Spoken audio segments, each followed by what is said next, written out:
Dearly redheaded, we are choosing consciousness today to get through this thing called grief. Interesting word, grief. It means love, which makes for a mighty good joke, but I'm here to tell you, there's nothing else. Just joy. And if the big picture tends to bring you down, go crazy once your life goes. Woo! I'm still with Pamela, and we're going to talk about rage. Yeah. I saw on Facebook you spoke on rage fairly recently. I did in my the Facebook group. Every month I do a live where, I'll talk about a particular emotion that these parents are going through, the estranged parents, and ways to cope with them. And I mean, the bottom line is that when we're in any situation, right, that we're feeling out of control in, or that we are controlled by someone else or something else. Rage is just such it's a instinct. And for some people, it can turn out in hopelessness, and just like this succumbing to this sense of, well, I just don't have it. I can't deal with it. Or a survival instinct kicks in that is rage. That I have to do something about this now, but I don't know what it is. And some people just are reactionary to that and have no understanding or any learning in them of what to do with that other than to be reactionary. So yeah, I talked about that a little bit and gave them some pointers. I'm sorry. Don't send, that text or that letter or email that, you want to, excuse my language, but you want to rip your child a new one, right? Or, instead. I missed the language. Say the words. That would make a good reel. Instead, take the energy of that rage and use it up physically in terms of exercise. I highly recommend the primal scream into a pillow or somewhere where you can't, be heard maybe, or kickboxing or boxing, something like where you can take it out, get it out of your body, because it's the adrenaline's there, the fight or flight's there, all of this tension needs a release, needs to blow. So take it to where it can blow, where you're not hurting anybody. But you're also able to release it. Before we head into estrangement, can we just focus on women in rage? Yeah. And I laugh about it because nothing was more cathartic but horrible. And I think I've shared either on the podcast or off the podcast with you that I raged. I still don't know all the details of it. I may never. But it was a very warranted rage. Very warranted. Hugely warranted. Mm-hmm. Necessary. And has, took 54 years to build up. And I think the thing that put me over the edge, knowing me, was I was guided to know when my mom passed that I was headed for another generation of being misunderstood, and that involved my kids. So that's where the kid factor comes in. Mm-hmm. But the warranted rage that I had, it was totally misunderstood. Shouldn't have been. I was able to communicate. I was able to ask for what I need. I was, you know what I mean? It shouldn't have been. Again, within our power structure, I don't think, and I'm not a man, but I don't think women have, like when you express to somebody the extent of your rage, like I did, I compared in the last episode 20 years to 6 months, right? Mm-hmm.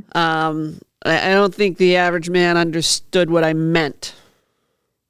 Yet I was very clear, not only what it was doing to my brain, but that I was on fumes, that I needed. I mean, I can remember my whole life asking for breaks from abuse, of abusers, asking abusers to help me with other abusers, or you know what I mean? Like there was this ongoing culmination of things that ultimately had to come out of me. And I thought, you know, I didn't hurt anybody else. I mean, emotionally I did, don't get me wrong. I know what I did emotionally, but I didn't physically hurt. I was accused of trying to hurt myself, suicide, which was not the case. I didn't hurt anybody else physically. And, you know, my joke in the hospital was, if I was a man, you'd give me Prozac and send me back to work. But, you know, rage in women isn't, you know, rage in men tends to materialize on hurting others physically. Mm-hmm. Right. So here I'm thinking, well, that's, you know, like I had a situation, and I've described it before, with a friend of mine who was having a male in her life do some real damage to others. And when I did the damage to myself, however you want to look at it, it was much scarier to her than somebody who actually gets so rageful they're able to hurt others. And I thought that was really, really interesting. Yeah, that is really interesting. And I'd like, especially where that came, the friend was a woman. Yeah. Yeah. That's really interesting. I'd like to know. I found, you know, I mean, but again, it was a woman making excuses for a man's behavior. yeah. And had motivation. You know, I watched my mother-in-law do that. I've watched a lot of women do that. They have their own problems with abuse, and then the man that they love in their lives is behaviorally up to something. And a woman, not all women, but I think culturally, women will then defend the man better than they would defend another woman. Like, I don't think women understand rage in women. Some women do. More women understood what I did than men. I just happened to be surrounded at the time by men. So right. there was not a whole lot of appreciation, even though I was very clear that I was, you know, needed to regroup and have some recovery time. It just wasn't, you know, the one thing that I heard afterward was that I tend to rationalize and minimize. First thing that came up for me was autism. Like, you know, I can see somebody saying that about an autistic. But the second thing came up on me is I've been beating the CPTSD beast back for 10 years, so nobody's going to tell me I rationalize and minimize. Nobody did more work right. than I did. But I'll shut up. What have you what do you want to contribute with when you talk to women in chaos about their rage? How does it manifest? I mean, it often manifests as a threat to their worth and value on a deep level. So usually there's like an offense taken, like how dare they do that to me? And I mean, this isn't to debate whether that's right or wrong, or any moral attitude towards it. It just is. It's just somewhere in there. There's a root of, you disrespected me, you devalued me, you whatever, hurt me even, and in that hurt, it was, you didn't think highly enough of me, kind of thing. So how I deal with that is, they still have to deal with, or I help them with the rage, right? And again, I already shared my suggestion which is, take it out. Take it out on the air. Take it out on a pillow. Take it out on a punching bag. Scream into nothing. Get it out. Just get that energy out of you. And that type of breath work, meditation, in my opinion, doesn't help. It helps with other types of emotion, but with anger or rage, you're not just pissed off at somebody, you're like enraged. You need to get it out. And then when that's done, let's start working on, your root belief, because, who your worth and your value has nothing to do with what anybody else says or does to you. And how can we make that, healthier for you, supportive of you. So in this time, do you find that women who are enraged or share their rage are asking for too much, or wanting or needing too much? Oh dear God, no. No. It right? changes Talk to me. Nothing. Yeah, no, it changes nothing about what they deserve, which is respect, which is to be valued, right? Which is, all that goodness, all that good stuff, to come from a person you love and loves you, right? To be present in a relationship. I'm just trying to distinguish from rage associated with disorders and not being able to regulate emotions, and the unfortunate outcome that can come from trauma. I'm trying to make the distinction that this rage is very human and warranted. You see what I'm saying? It is human. And yeah, I see where you're talking about, and I sort of glossed over that. It is incredibly human and natural. And one of the things I do is to help people, women in particular, not judge it. And that opens up a whole nother can of worms, because of how women, we're supposed to be shameful about it. You should never be that way. And oh my goodness, right? And so forever. I mean, oh my God, my mom, I remember, my mom being ashamed and of getting angry. And it was like, wait a minute, it's okay. You're human. And I mean, we're inclined to say you have a right. And that's true, but at a much more basic level, you are human and you have these emotions.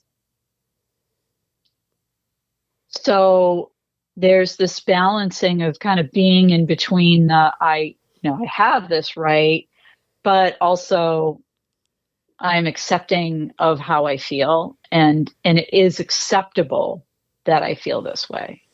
It was the most cathartic experience of my life. Yeah. I don't think I could have gone through some of my, situation without having those moments of release either. I mean, they were huge. And let's not deny that on some level they're empowering, but that's where it gets tricky. That's where it gets tricky. Because it can be overpowering as well.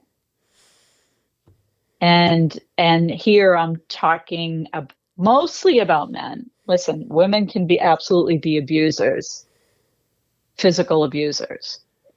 But covert abusers too. Yes. But I mean, it's men, I think, still to this day pose a real threat to what they could do when enraged. Oh yeah, no, yes, I don't want. I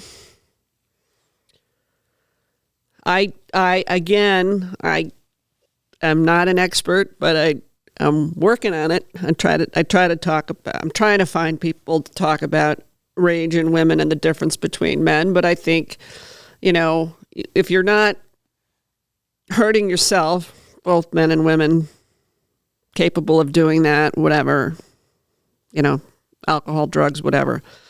When it gets to that point where you can't contain it, I think men's anger towards others is still more common. I just think a woman is more likely to do what I did. And there's a lot of research on CPTSD and rage episodes. And you would think, in quotes, that it would be more known about, commonplace, but yeah, no. It's just like so few people were comfortable talking about it or acknowledging the root or the warranted nature. And that's one thing I never felt shame about. Good.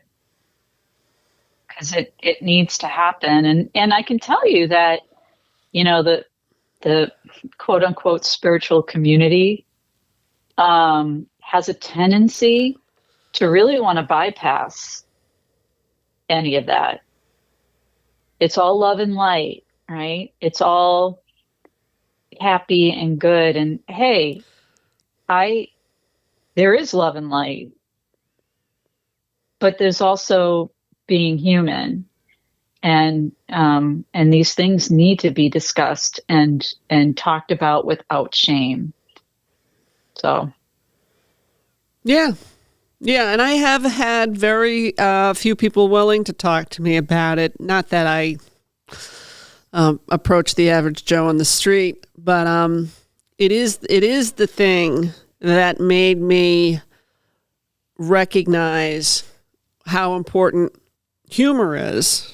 And I've talked about the pseudo bulbar effect, which I know a pubic hair about, but it's interesting to me no less about how somebody is moved to tears or crying. I would argue there's probably a rage element in there that apparently is a huge brain release.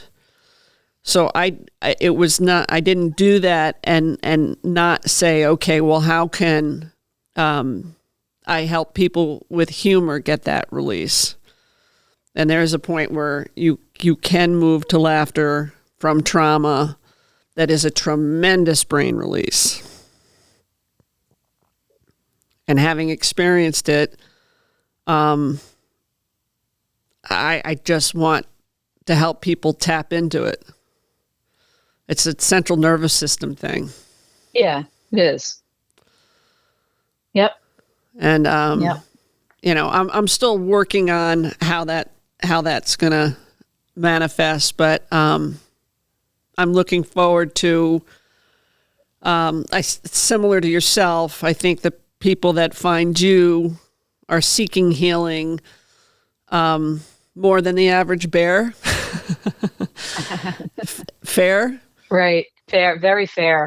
And that's what I want too, because I know how long this journey is, and I don't want to discourage anybody from stepping on it, but I personally have to balance all that I know that goes on in people's lives and in the world with trying to do something about it, because it definitely has an effect that goes right to my dissociation and CPTSD, and not in a like I don't flash back on things that I've been through because I've done enough healing work, but my brain creates a new problem, which isn't a problem. Do you know what I mean? I do know what you mean. And I'm aware and I'm onto it, and but I have to. I'm really, really, really looking forward to the deep brain reorienting. I told you about that. Mm-hmm. Yeah. I think where I'm concerned, that's going to be very, and whether it is a 2 or a 10 as far as help, I really want to do it in conjunction with this work. That's my motivation. I think if I was not doing this and not doing the writing, I wouldn't need to continue to heal parallel to immersing myself in it. And I can't see how not to immerse to then put it behind me. Yeah. Yeah. I mean, I think it comes back to a little bit of what you said before, that it's something that, maybe we'd have to find a way to live with without letting it become us or overtake us, or letting it be our identity. You know what I mean? All of that. It's just, okay, this is the thing that I wear, and I wear it, unintentionally every day. But it's not, I guess, all of me. I don't know if I'm saying that right, but it is something that, I think it comes down to an acceptance that needs to occur first. Yeah. And the same thing goes with rage, and especially for women in rage. I think that it's allowed on a unconscious level for men to have it. Oh my God. Yeah. But it isn't on an unconscious level or a conscious level, in that case, for women too. Yeah.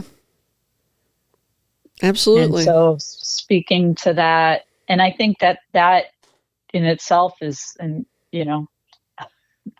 has a lot of comedic material. Oh, right. A ton.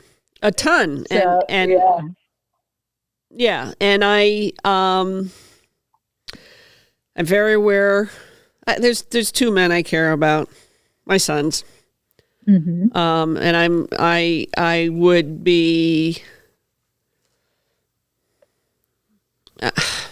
it's all gonna play out as it should. I just don't want. They're up against a lot. They're up against a lot between the two sides of the family, genetically and otherwise. And I just don't want. I want them to know this is about me. It's not about them. But therein also lies the rub with standing up, because that I feel is what fuels estrangement, because a lot of men and women are standing up to what they've tolerated, and it's, the next generation doesn't want to know, doesn't want to hear. They want to deal with what we've repeated, and I get that. I get what I repeated as a result of what I was going through. So it's like a two-pronged approach for me. Right. Well, yeah.